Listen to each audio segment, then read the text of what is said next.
आज हम लोग जो है चैप्टर शुरू कर रहे हैं और चैप्टर का एक लेक्चर हो चुका है जिसके अंदर में बेसिक कॉन्सेप्ट हम बताए थे। जिस बेसिक के अंदर में हमारा ये था कि यूनिट का कॉन्सेप्ट क्या है या फिजिकल क्वांटिटी हम किसे कहते हैं। तो चलिए इस वाले चैप्टर का नाम हम लोग ड्रॉ कर लेते हैं। चैप्टर का नाम है यूनिट्स एंड मेजरमेंट। ये हमारा चैप्टर शुरुआत हो रहा है और ये चैप्टर इतना बेहतरीन है कि अगर ये चैप्टर बच्चे का सुधर जाता है, खास करके यूनिट्स कैसे फाइंड किया जाता है या डायमेंशन कैसे फाइंड किया जाता है, तो समझ जाइए कि उसका फिजिक्स में दिक्कत कम आना। यूनिट से क्या होता है, आसान क्या होता है कि अगर यूनिट आपको आइडिया हो गया तो आपको न्यूमेरिकल को पहचानने में की जरूरत ना पड़े, मतलब यूं ही न्यूमेरिकल आप आराम से बना लेंगे। तो चलिए हम लोग शुरुआत करें। कल हम लोगों ने एक टॉपिक पढ़ा था जिसका नाम था फिजिकल क्वांटिटी। तो फिजिकल क्वांटिटी के अंदर में हमने एक कांसेप्ट बताया था कि जितने भी हमने फिजिकल क्वांटिटी का पढ़ाया था, किसके बारे में बात किया था? फिजिकल क्वांटिटी के बारे में बात कर। इसका कांसेप्ट ये बताया था कि जितने भी फिजिकल पैरामीटर है, चाहे वो फोर्स हो, लेंथ हो, मास हो, टाइम हो या करंट हो, वोल्टमीटर हो, एमीटर हो, जितने भी चीजें, ये सब फिजिकल पैरामीटर है। इन फिजिकल पैरामीटर को हम किसी फिजिकल इंस्ट्रूमेंट से मेजर करते हैं। जैसे अगर हमको टेंपरेचर मेजर करना है तो थर्मोमीटर का इस्तेमाल करना पड़ेगा। अगर हमको करंट मेजर करना है तो एमीटर से मेजर करना पड़ेगा। क्या है ये एमीटर? क्या है? एक फिजिकल इंस्ट्रूमेंट। अगर हमको टाइम को मेजर करना है, टाइम क्या है हमारे पास? फिजिकल पैरामीटर है। अगर हमको टाइम को मेजर करना है तो हम किससे मेजर करेंगे? हम लोग वॉच से, घड़ी से मेजर करेंगे। अगर हमको लेंथ मेजर करना है तो किससे करेंगे हम लोग? इंच टेप हो गया, रूलर हो गया, जो भी इसमें। तो फिजिकल क्वांटिटी का कांसेप्ट क्या पढ़ते हैं? जितने भी फिजिकल पैरामीटर है उसको हम मेजर करेंगे उसके फिजिकल इंस्ट्रूमेंट से। यानी जो जिस टाइप का फिजिकल पैरामीटर होगा उसी टाइप के इंस्ट्रूमेंट से हम लोग मेजर करेंगे। तो आज हम लोग पढ़ेंगे यूनिट्स के बारे में। हम लोग जानते हैं यूनिट्स क्या होता है। आज हम लोग पढ़ेंगे टाइप्स ऑफ यूनिट क्या होता है। ठीक है, ऐसे तो मेन टाइप हमारा होता है। आज हम लोग स्टडी करेंगे टाइप्स ऑफ यूनिट्स के बारे में। थोड़ा ध्यान दीजिए, मेनली दो टाइप, ठीक है। एक होता है फंडामेंटल यूनिट, एक क्या होता है फंडामेंटल यूनिट, या इसका इसी का दूसरा नाम जैसे बेस यूनिट। दूसरा नाम क्या है इसका? जैसे देखते हो ना कि घर में भी किसी बच्चे का दो नाम होता है। मान लीजिए अभिषेक है तो हो सकता है इसका घर का नाम गोलू हो। मान लीजिए किसी का नाम रंजन है, हो सकता है घर का नाम पप्पू। तो आप यानी कि कहने का मतलब है कि अगर हमारे पास यूनिट की जो टाइप है इसका नाम फंडामेंटल है, इसका इसी का दूसरा नाम किसे जान सकते हैं हम लोग?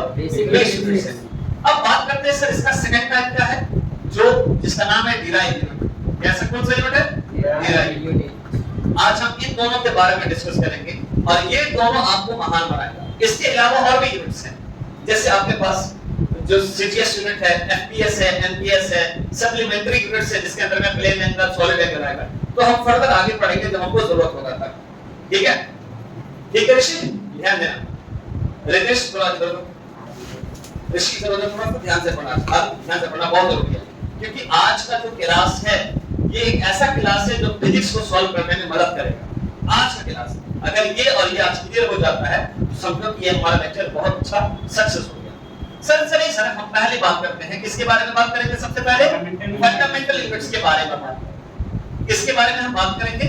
फंडामेंटल यूनिट्स के बारे में हम लोग डिस्कस करेंगे। क्या होता है फंडामेंटल यूनिट? देखिए फंडामेंटल या बेसिक का मतलब क्या होता है? हमारे पास एक ऐसा यूनिट है जैसे जिसकी शुरुआत होती है। जैसे आप लोग क्लास जब शुरू करते हैं तो कहते हैं फाउंडेशन बैच है, यदि आपका ये बेसिक बैच कहा जा सकता है। उसी तरीके से यूनिट का जो बेस होगा जिससे हमारा दूसरा यूनिट बनेगा तो उसको बात नहीं करना है। इस यूनिट के बारे में बात करेंगे सर ऐसा यूनिट यानी ऐसा मात्रक जो दूसरे यूनिट पे डिपेंड नहीं, मतलब यानी ऐसा यूनिट जो भी मात्रक लेंगे, मतलब लेंथ का मीटर अगर होता है ना तो क्या मीटर और केजी सेम चीज लग रहा है क्या? नहीं, दो अलग-अलग यूनिट है, अलग-अलग यूनिट है, लेकिन एक यूनिट दूसरे यूनिट पे डिपेंड हो रहा है क्या? डिपेंड होने का मतलब मैच कर जाना या उसके ऊपर काम कर जाना, ऐसा नहीं होगा। अब अगर लेंथ की बात कर रहे हैं तो अगर लेंथ की बात करेंगे तो हमें इंच टेप की जरूरत पड़ेगा और इंच टेप हमारा क्या फिजिकल इंस्ट्रूमेंट है जिसको हम मीटर से मेजर करते हैं। तो सर फंडामेंटल यूनिट क्या होता है? तो ऐसा यूनिट जो दूसरे यूनिट पे डिपेंड ना हो, मतलब कुल मिलाकर ये है कि the unit which is independent on another unit.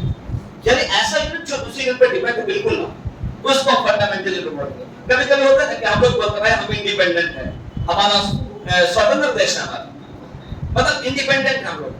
अरे मैं उसको गुलाम थोड़ी हूं कि मैं उसके कहने पे काम कर लूंगा, आई एम इंडिपेंडेंट। अच्छा, मतलब हमारे पास अगर यूनिट की बात आती है और उसमें भी फंडामेंटल यूनिट की बात आती है, तो जितने भी यूनिट होंगे, चाहे 1 2 3 4 5, सब यूनिट दूसरे यूनिट पे डिपेंड नहीं। हम आपको बताते हैं कैसे नहीं।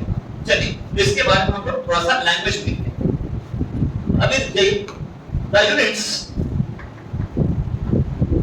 Which is independent on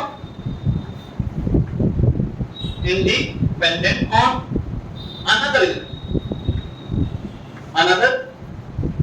unit is known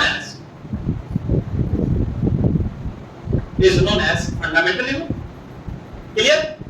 यानी इसका मतलब सर कैसे समझेंगे, चलिए हम आपको बताते हैं। इसका ये तो एक हो गया बेसिक का डेफिनेशन का कांसेप्ट हो गया कि ऐसा यूनिट जो दूसरे यूनिट पर डिपेंड ना हो। इंडिपेंडेंट कौन होता है? डिपेंडेंट नहीं होता। ठीक है, तो चलिए हम आगे बढ़ते हैं। बेसिकली आपका 7 फंडामेंटल यूनिट्स होंगे। कितने होते हैं? मेन जब मेन जिसके पूरा फिनिश तैयार हुआ है यूनिट के हिसाब से, ये 7 पे हुआ है। 7 फंडामेंटल यूनिट्स आप लोगों ने 9th क्लास में पढ़े होंगे, है ना? 7 फंडामेंटल यूनिट्स। कितने फंडामेंटल यूनिट है टोटल? 7। वो कौन सी यूनिट है? फंडामेंटल। फंडामेंटल का दूसरा नाम क्या है हमारा? बेसिक। चलिए हम पहला जो कॉलम बनाएंगे ये हमारा सीरियल नंबर होगा। वो सीरियल नंबर नहीं जिसे हम लोग देखते हैं नागिन 1, नागिन 2 सीरियल नंबर, वो सीरियल नहीं, ये हमारा अपना सीरियल चलेगा डायमेंशन वाला। दूसरा कॉलम में हम बात करेंगे, किसकी बात करेंगे सावन? फिजिकल क्वांटिटी, फिजिकल क्वांटिटी की बात करेंगे।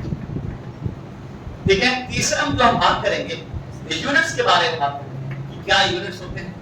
और चौथा जो कॉलम करेंगे उस यूनिट का सिंबल लिखेंगे। क्या लिखेंगे हम लोग? यूनिट का सिंबल। बहुत शानदार। अब बात आती है सर कि हम एक एक करके समझते हैं। सीरियल नंबर 7 में हम देख लेते हैं 1 2 3 4 5 6 और 7।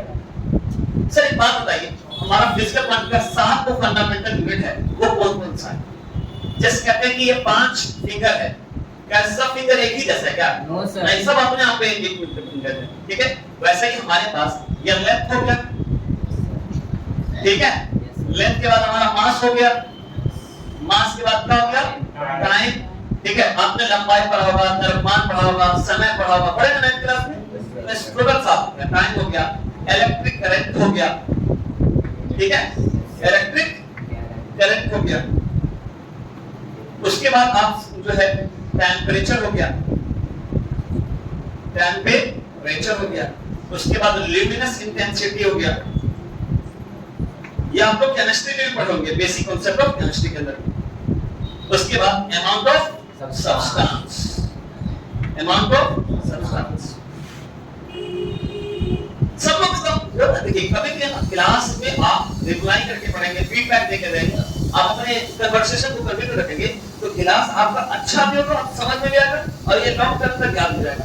इसके 3-4 काम है। एक तो ये कि सर जो बोल रहे हैं उसको रिपीट कर देना क्लास के अंदर। दूसरा ये कि जो हम बोल रहे हैं वो आपका रिपीटेशन माइंड रिपीट कर रहा है, तो ये आपको लॉन्ग टर्म तक आपको याद रहेगा। क्लियर बात? समझ बात? तो चलिए हम लोग समझते हैं।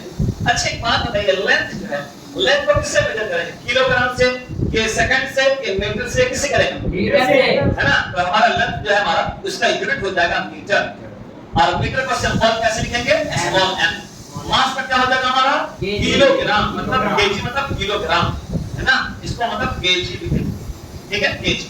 टाइम को हम किससे करते हैं? सेकंड से करते हैं। तो देखिए कहीं-कहीं पे आपको एसएससी लिखा रहता है या स्मॉल एस ऐसे लिख सकते हैं। सेकंड एसएससी भी लिख सकते हैं आप, या आप सिंपल एस भी लिख सकते हैं। जब आप नंबर बनाएंगे ना तो आपको सिंपल से ऐसे दिया रहता है, जैसे मीटर पर सेकंड, ऐसे सेकंड दिया रहता है, एस पर। ठीक है, सेकंड है हम सिंपल सा लिख देते हैं एस। इलेक्ट्रिक करंट यानी विद्युत धारा का खोज किसने किया? आपने 10th क्लास में पढ़े होंगे, विद्युत धारा chapter, current electric chapter. Electric current का खोज किसने किया? एम्पियर। किसने किया? एम्पियर, मतलब कैपिटल E। सर एक बात बताइए, कैपिटल E लिखिए, स्मॉल ए क्यों नहीं लिखिए? सवाल है आपका।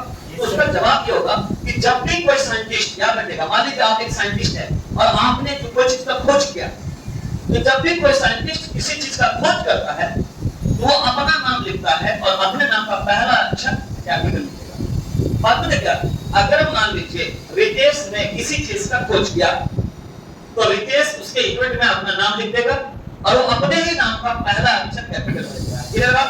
उसी तरीके से टेंपरेचर का खोज केल्विन ने किया। किसने किया? केल्विन ने किया। तो हम क्या लिखेंगे इसमें? कैपिटल।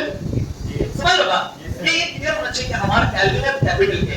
ल्यूमिनस इंटेंसिटी है वो उसकी बात किसने किया था? टैन टेलर ने, मतलब सीटी। वो वाली सीटी ने जो पहले के समय पिक्चर करता बात मुझे ये वाला सीटी जो नाम का सीटी है। अच्छा, अमाउंट ऑफ सब्सटेंस ये केमिस्ट्री के लिए बहुत इंपॉर्टेंट है। अमाउंट ऑफ सब्सटेंस का क्या होगा? मोल। इसको कैसे लिखेंगे? MOL। अच्छा, ये आपका मेन बेसिक है। साहब जो है देखिए कोई जो यूनिट है एक दूसरे में मिल रहा है क्या? मान लीजिए ये हमारा मीटर है और केजी है, आपस में मैच कर रहा है क्या? नहीं। ये इस पे डिपेंड नहीं है तो ये भी इस पे डिपेंड नहीं है। ये इस पे डिपेंड नहीं है तो ये भी इस पे डिपेंड नहीं है। इसीलिए कहा गया कि हर यूनिट आपस में एक दूसरे के इंडिपेंडेंट है। हर यूनिट आपस में एक दूसरे के इंडिपेंडेंट है। अब क्लियर हुआ क्या फंडामेंटल यूनिट? सुजीत क्लियर हुआ कि ऐसा यूनिट जो दूसरी यूनिट पे डिपेंड है। क्लियर है ना? भाई हम आप पे डिपेंड नहीं है तो हम पे डिपेंड ना हो, इससे फंडामेंटल यूनिट्स। ठीक। अच्छा, एक बात सर, मेरे पास हम एक फार्मूला पढ़ते हैं, एक सवाल स्टूडेंट कर रहा है मुझसे कि सर एक फार्मूला पढ़ेंगे, उस फार्मूला में हमको लेंथ और ब्रेथ आ गया तो हमको तो लेंथ का यूनिट मालूम था कि मीटर होता है, लेकिन हमको ब्रेथ का नहीं मालूम था यूनिट क्या होता है। तो हम आपको वो बात बताना चाह रहे हैं कि क्या सवाल है कि क्या हमारे पास मीटर जो है सिर्फ लेंथ का यूनिट है क्या? नहीं। तो हम आपको बात करते हैं लेंथ किस किस का यूनिट है। ठीक है? ठीक है? Yes sir. ठीक है, तो आप सभी लोग ध्यान सुनिएगा कि हमारा जो है आपको सुनेंगे मीटर, m मतलब मीटर, मीटर इज द, ठीक है, यूनिट ऑफ, m मतलब हो गया आपका मीटर, m का मतलब क्या हो गया आपका? मीटर। जैसे क्या हम सिर्फ एक ही के गुरु हैं? क्या हम सिर्फ हम यहाँ पे सुफियान के गुरु हैं? नहीं सर, आपके हमारे भी गुरु है, हमारे तो हम एक ही हैं लेकिन नाम अलग अलग है। उसी तरीके से मीटर जो है एक ही नाम है, m तो एक ही है, लेकिन जो मीटर जो है मीटर किस किस का यूनिट पता है? वो अगर लेंथ है तो लेंथ का यूनिट क्या हो जाएगा? मीटर। अगर ब्रेथ है मतलब चौड़ाई है तो उसका भी क्या हो जाएगा? मीटर। अगर हाइट है तो हाइट का भी क्या हो जाएगा यूनिट? मीटर। अगर हमारे पास डिस्टेंस है तो डिस्टेंस मतलब क्या होता है? दूरी, उसका भी क्या हो जाएगा? मीटर। अगर डिस्प्लेसमेंट है तो डिस्प्लेसमेंट का यूनिट क्या हो जाएगा? मीटर। अगर हमारे पास डिस्प्लेसमेंट है तो उसका भी हो जाएगा मीटर। यानी हमारे पास रेडियस है मतलब त्रिज्या है, उसका भी यूनिट क्या हो जाएगा? मीटर। अगर हमारे आर्क है तो आर्क का भी यूनिट हो जाएगा? मीटर। अगर साइड है तो उसका भी मीटर। अगर डायमीटर है तो उसका भी मीटर। अगर हमारे पास डेप्थ है तो उसका भी मीटर। अगर थिकनेस है तो उसका भी मीटर। अगर थिकनेस है तो उसका भी मीटर है। तो और भी नाम हो सकते हैं। तो जितने भी नाम हैं, इन जितने भी नाम है, ये सारे नाम लेंथ से लेकर यहाँ तक जितने भी नाम है सबका यूनिट क्या होता है? मीटर। और मीटर को किससे डिनोट करते हैं? m से। Small m। यस, क्लियर है सबको? Yes sir. ठीक है, तो आप सबसे पहले क्या करिए कि आप इस सब को पूरा लिख लीजिए। ठीक है?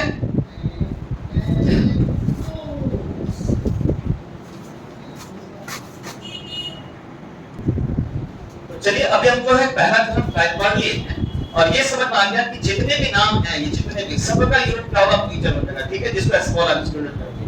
अब हम लोग सेकंड टाइप स्टार्ट करेंगे जिसका नाम है डिराइव। और डिराइव का मतलब ये होता है एक्सप्लेन, है ना? डिराइव का मतलब ये होता है एक्सप्लेन। तो चलिए हम लोग सेकंड टाइप के बारे में स्टडी करेंगे। ठीक है, सेकंड टाइप के बारे में स्टडी करेंगे। और ये भी जरूरी है कि सर इसमें कौन-कौन सा यूनिट ज्यादा याद रखा जाए जो हमें बाद में बहुत काम आएगा। तो याद रखा जाए जाने वाला बात है, पहला नंबर याद रख लीजिए, ज्यादा सेकंड नंबर, थर्ड नंबर, और आपका करंट का भी कभी आएगा, है ना? जब हम लोग यानी 11th में करंट का इस्तेमाल करना है, लेकिन ये यही एक ऐसा चैप्टर है, हम आपको कल भी बताएंगे, यही एक ऐसा चैप्टर है जिसके अंदर में आपको 12th का भी सवाल कि हमको यूनिट निकालना है, इसका डायमेंशन निकालना है। तो इस वक्त में तुमको घबराना नहीं है। अगर आपको फार्मूला याद है तो हम इसी में हम सॉल्व कर लेंगे। तो चलिए हम लोग विदाउट टाइम वेस्ट किए हुए सेकंड टॉपिक पे हम ध्यान देते हैं जिसका नाम है डिराइव यूनिट, क्या नाम है? डिराइव्ड यूनिट नाम है। इसके बारे में आपको डिस्कस करना है। ठीक सर, ये क्या होता है? ये बेसिकली हमारा जो कॉन्सेप्ट है, कह रहे हैं कि जब दो या कम से कम दो, एक से मिलकर, एक अगर हो गया, एक यूनिट की बात करें तो वो तो फंडामेंटल हो जाएगा।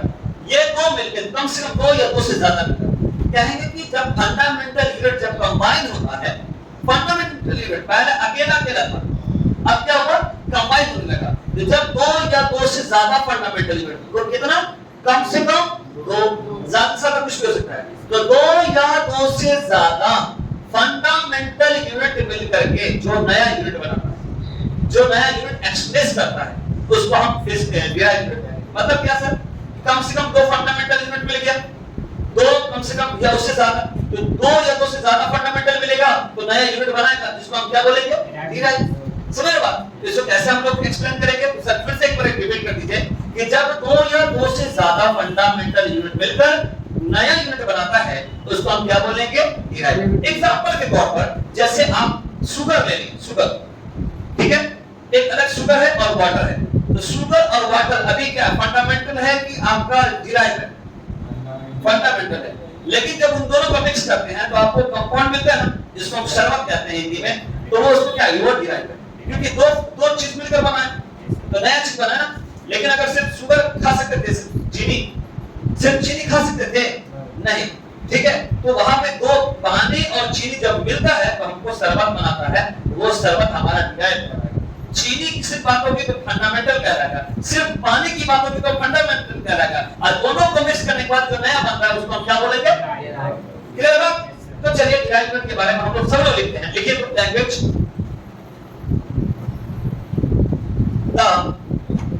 all physical quantities,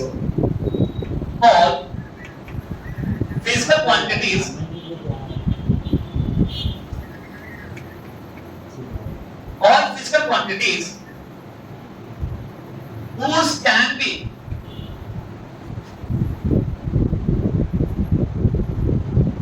ठीक है, whose can be expressed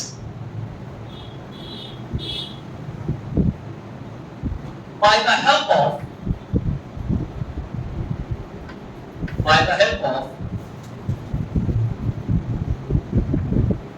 combination of fundamental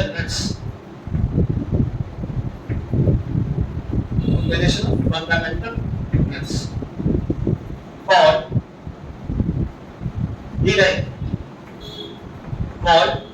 derived unit। अगर ये सिंगल कोई नाम रहता तो फंडामेंटल होता, लेकिन अगर मल्टीपल नाम है तो हमारा डिराइव्ड। जैसे एग्जांपल के तौर पर वेलोसिटी, या इसी का दूसरा अप्रूव कह सकते हैं स्पीड, फोर्स, ठीक है, एक्सेलरेशन, एनर्जी, ठीक।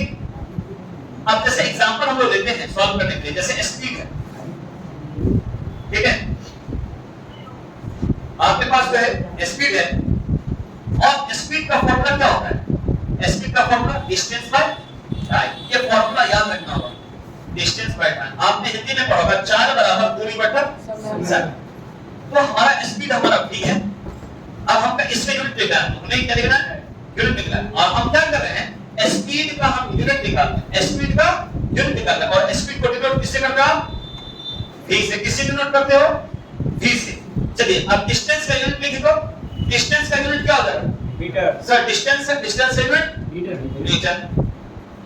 और टाइम का क्या हो जाएगा हमारा? सेकंड। तो हो गया ना हमारा मीटर पर सेकंड, मीटर पर सेकंड। ये आपका एक ही, अब ये स्पीड का जो दिख रहा है यूनिट मीटर पर सेकंड, क्या सिंगल यूनिट है कि दो यूनिट है? दो यूनिट है सर। तो ये हमारा फंडामेंटल ऑफ डिराइव होगा, डिराइव होगा। यानी आप इसको ऊपर में लिखेंगे तो क्या हो जाएगा? माइनस हो जाएगा। जल्दी से इसको लिखिए, फिर हम आगे बात करते हैं। इसको मैं बैठाता हूं, फिर अब आपको सिखाते हैं कि और भी तरीके का कैसे लिखा जाएगा। तो जब दो या दो से फंडामेंटल यूनिट अधिक मिलता है और कोई नया यूनिट बनाता है, उसको हम बोलेंगे डिराइव।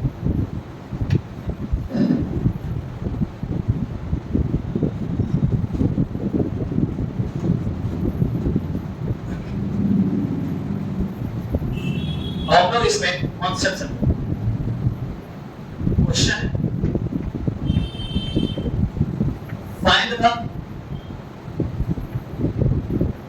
सबसे बेसिक क्वेश्चन है यूनिट ऑफ एरिया, सबसे बेसिक क्वेश्चन। जैसे हम रेक्टेंगल बॉडी, ठीक है,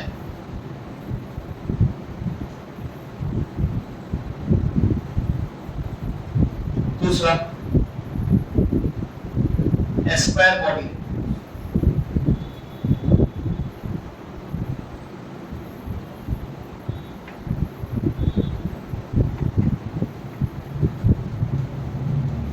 तीसरा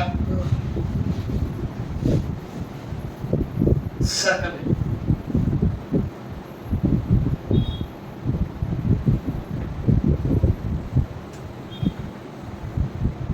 चौथा स्फेरिकल।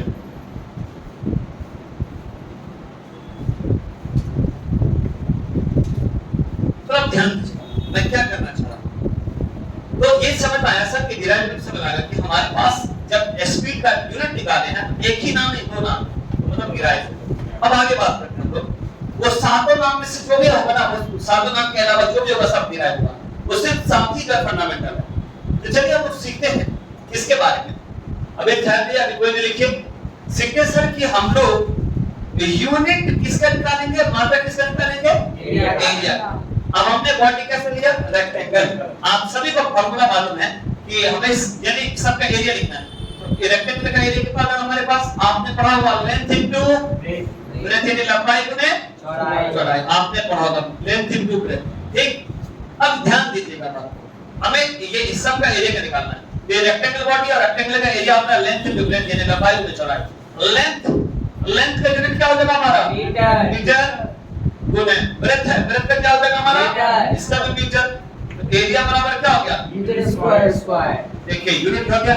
अच्छा बताइए ये फंडामेंटल है कि डिराइव है, डिराइव है। अब बोले कैसे, यहाँ पे सिंगल मीटर में है, स्क्वायर है, डबल टू टाइम्स स्क्वायर।